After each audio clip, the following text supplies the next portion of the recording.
Hello and welcome to ESG Talk, your go-to source for insights and advice from leaders in environmental, social, and governance.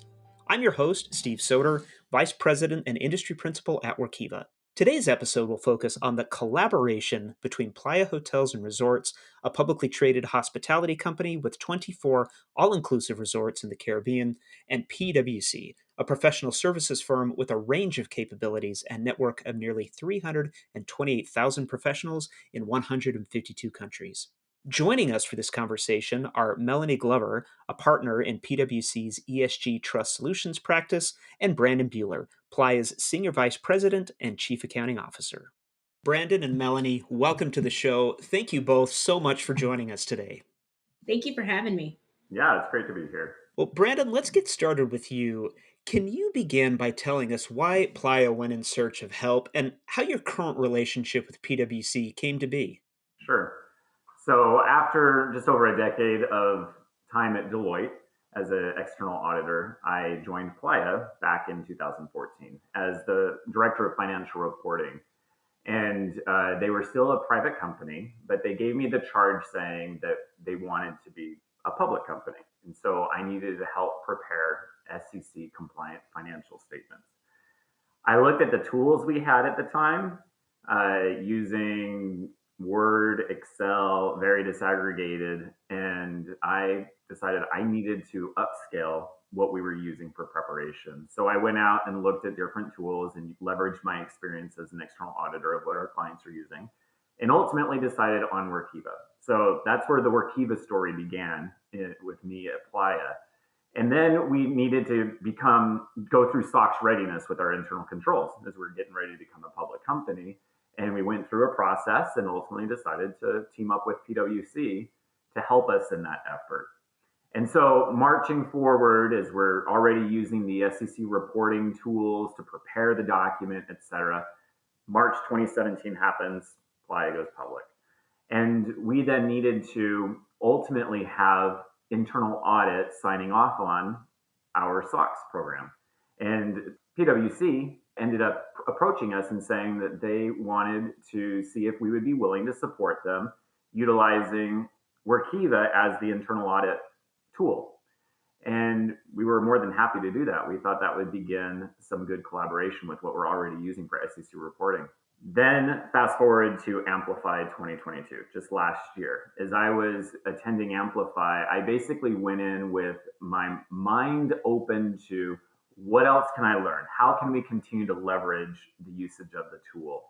And through discussions with people in the expo, I realized we have our first line of defense and second line of defense, and maybe we could end up using the audit tool for them because they weren't using anything specific.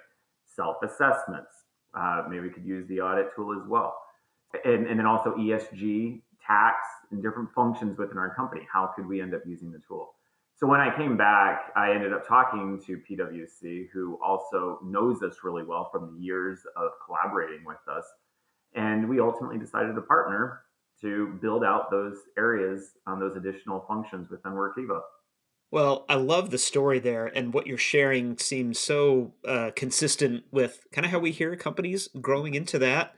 Melanie, I want to turn to you now. As a partner in PwC's ESG Trust Solution practice, what are some of the other ESG challenges that bring business leaders to you? And maybe as a follow up, if you could, how should companies be thinking about the role of technology as they work through those challenges?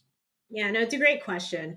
I would say a lot of what we're seeing right now is as ESG becomes more into the regulatory space and less voluntary, clients are coming to us to get prepared for those regulations and specifically wanting to make sure that their data is ready to be reported and be reported at investor grade level disclosures. And so to your second question about how does technology kind of embed its way into those requests that clients are having. Well, to really get prepared for that regulatory environment that is going to be so prevalent for ESG reporting, it requires being able to pull and collate complete, accurate data. And that's really where it's challenging to do that in Word and Excel as your tools. And so, really being able to have a system of record that helps support it, no differently than what we're used to from a financial reporting perspective, is really central to helping to clients be able to meet those compliance requirements. Well, I wanted to get back, Brandon, something you said. You talked about how you're using the Workiva platform and now for multiple solutions. What advantages have you seen, and do you expect to continue to see of having ESG financial reporting and audit and risk all in one single platform? That's a great question, Steve. The collaboration and having a one source of truth, leveraging the control aspects of the Workiva tool with access and audit trails. These are definite benefits that I'm expecting that we'll be able to leverage as we continue forward with all of this, the workspaces that we're utilizing.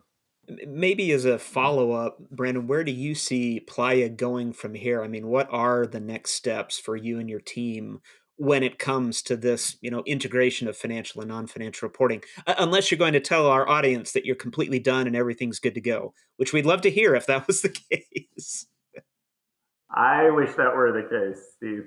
I really think the next phase for us is really rounding out the formalization of the process and how we're going to integrate.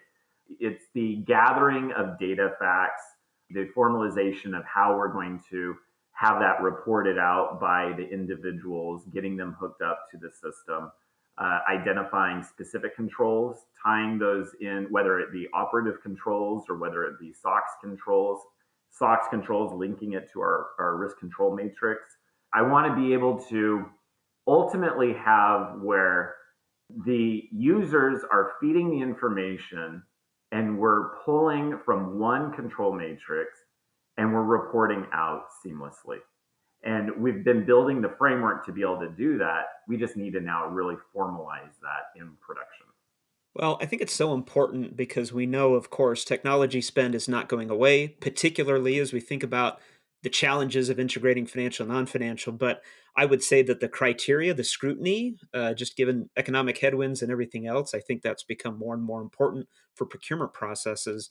And I just feel like that's so helpful for companies to understand at least what your experiences be and kind of what your criteria. I'm assuming we've been talking about advantages, but again, I would assume that you anticipated those advantages when you procured, the software to begin with. One of the benefits, and I realize we're stating the obvious here, of having ESG financial reporting and audit and risk teams on a single platform is that it, of course, makes it easier to accomplish what we at Workiva refer to as assured integrated reporting. And we're really talking there about the end state of integrating financial and ESG reporting in a way that gets it ready for assurance. Melanie, let me turn back to you. How should business leaders be thinking about assured integrated reporting? I mean, is it possible? Is that aspirational at this point, or do you see a clear path, albeit maybe a long one? Do you see a clear path for that end state? Yeah, no, I agree. I think there is a clear path. I do think it may take, it's going to be an evolution to get there, but I think it really hits back on a point that Brandon made where it was like a single source of truth, right? And being able to, in my mind, the way that I think about it is kind of collect and aggregate and get into once and pull it one time, but apply many. So collect once, but apply many, whether that is for financial reporting, whether that's for voluntary ESG reporting, whether that is for regulatory ESG reporting. We see a lot of the same metrics being asked for across each of these various categories. So being able to kind of pull all that data together in one spot, that one single source of truth that you have your controls around, but then are able to kind of slice and dice it however you need to based on the use case, is going to be not just efficient, but also helps to cut down on errors and being able to pull it from multiple different sources. Well, I'd love to hear from both of you on this question. And Melanie, if we could, maybe I'll start with you. What are some of the biggest practical challenges to assured integrated reporting, and how can business leaders start to address them? And one of the things that I'm thinking about specifically is the pre work that may be required for procurement and deployment of technology and the maturity of those processes that you're talking about. I won't put words in your mouth, but I suspect there's a little bit of groundwork that needs to be done before you're even ready to begin that journey to that end state that we just talked about. Oh, yes. And I would say there's a lot of groundwork to be done initially, right? Around first just understanding what do you want to report out on? What do you need to? What do you want to report on? And then where is that data today? And I think a lot of what we're finding from companies is some of that data doesn't exist. And so then there's the trail that needs to happen to be able to actually, back to your point, procure that initial data. Sometimes it already exists within the company's four walls, but there are some metrics when I start to think of some of the ESG regulatory metrics that are being requested. There are a lot that companies just quite frankly don't currently collect. And so one of the big challenges is ultimately figuring out what you need to report and then figuring out how do you collect that data to even be able to get it into that single source of truth. And I would imagine, of course, that as part of your thinking through the sourcing and the flow of that data, certainly the assurance aspect of it, okay, could an auditor get in and look at that visibility? Brandon, how has that sort of played out at Playa? I mean, would you agree with maybe what those early challenges need to be, or how you should resolve those early challenges before you're ready to begin on that journey? Oh, I would absolutely agree. I think the biggest challenges are, I think, very similar to implementing an ERP or what we were going through when we were implementing SOX. Just any big challenge that is new to people, isn't prescribed specifically, then there's a hesitation to start, because if you don't really know or haven't been down the path, you're a little hesitant. So first off, it's, I think, trying to get buy-in and making sure you get the buy-in from upper management to make the investment in time and see the need to do so, and the investment in dollars as well. But I think that once you get over that and you start working down this process of working with an advisor, I guess the way I would look at it is, anytime we're implementing a system or a new process, we need to ensure that we understand the end game and what we're currently doing. And then you bring the technology to add additional solutions to it. It's not necessarily the technology is the discovery and solution. It often can be the situation like that, but I would say from my own experience, it's not the most effective. And so I think that we just need to start the conversations with an advisor or internally, like Melanie was saying, identifying where are the metrics, how are we currently doing it. And one of the biggest challenges is, I think, change management for the teams, especially who haven't had the rigor of a SOX environment placed upon them. Some of us have lived SOX for like the last 20 years or whatever. And while it can be difficult, we know what to expect. And we know that there is a level of assurance that comes out of it, and that one can sleep better at night because you do have a rigor of SOX controls in your environment. I've experienced where new people, new departments coming into that type of rigor, they're not used to it. They're not used to the scrutiny nor the accountability that it requires. But once you get over that change management, people are usually buying into it because they do sleep better at night and they have better reliance on the data that is coming out of it. You have less questions that are coming through challenging you on it, because you have been able to prepare and produce and report more effectively on that data.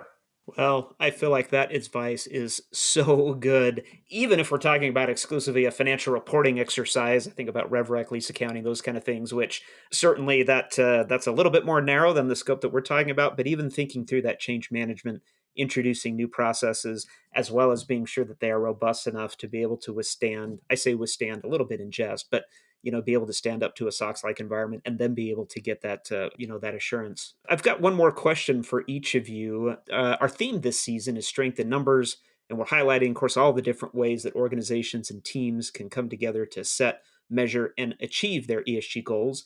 Brandon, how should companies approach working with a professional services firm like PwC, and how would you describe an effective collaborative relationship? Sure. I pull from my own experience. I think first and foremost, it's open communication. I truly want to have a relationship where the advisor feels comfortable to truly advise me, because they know that I do reserve the right to make final decisions. but that I want them to provide me their perspective. That's why I'm hiring them. That's why I'm working with them. I want to get their vast experience working with multiple companies, multiple clients, being in the industry, talking to industry leaders, regulators, et cetera.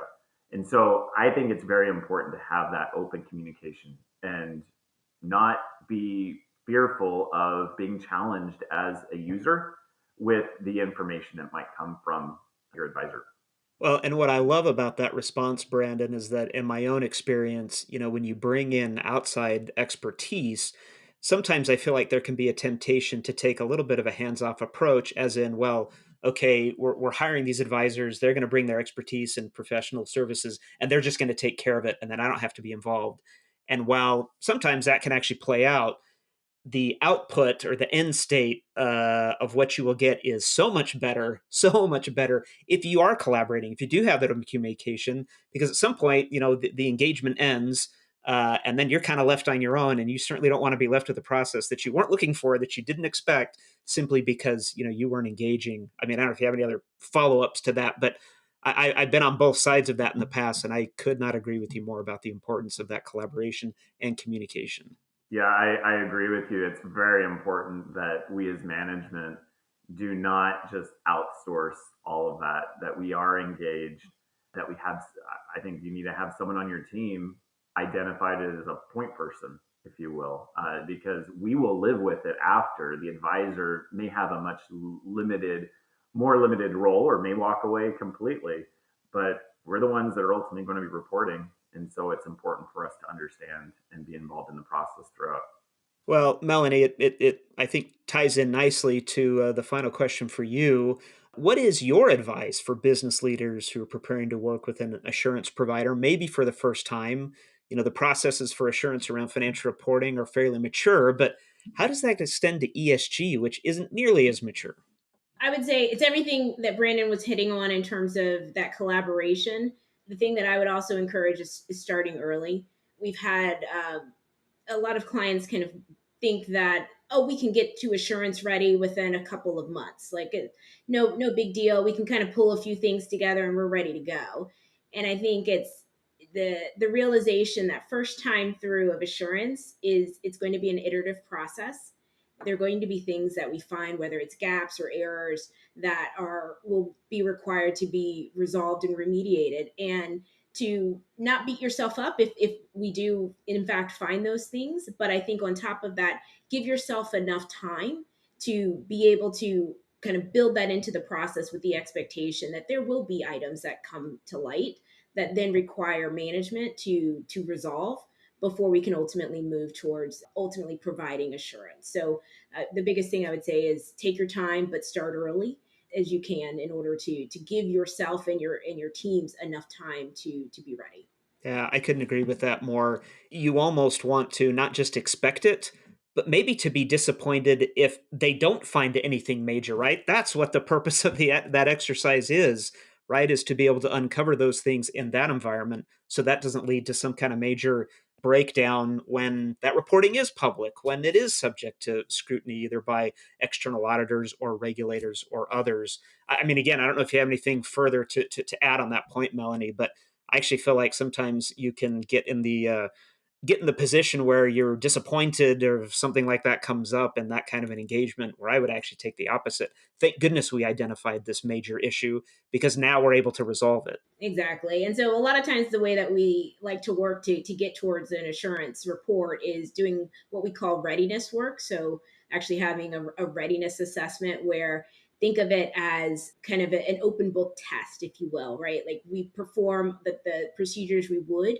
if it were an assurance engagement, give you all of the gaps and items that we may have found in order to allow you to then fix it before we get ready to actually start the assurance engagement. And so again, to your point, just it helps you uncover those items that you don't want to uncover in year one of assurance, and you want to have enough time to be able to correct it before year one comes.